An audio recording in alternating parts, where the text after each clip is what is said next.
വഴിയും കറക്റ്റ് എല്ലാ കുണ്ടും കുഴിയും വെട്ടിയും കുത്തും ഒക്കെ നടത്തേക്കാണ്. ഇത്രയും ഞങ്ങൾ എവിടെ പോയാലും ഏത് റൂട്ട് പോയാലും ശരി ഞങ്ങൾക്ക് ഇതിനൊരു ഒരു ഒരു രക്ഷയും കിട്ടുന്നില്ല. എല്ലാ റോഡും കുണ്ടും കുഴിയും.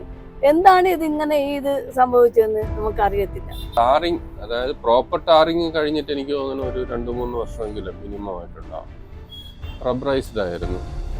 പിന്നെ ഇപ്പോഴാണ് ഈ അവിടെ ഈ ഇത് കണ്ട ആ കുഴി കാണുന്നില്ല, ആ മുറുക്കാൻകടയുടെ നേരെ ആ കുഴി അയാളൊരു വാട്ടർ ലൈനിനൊരു കുഴി കുഴിച്ചതാണ്.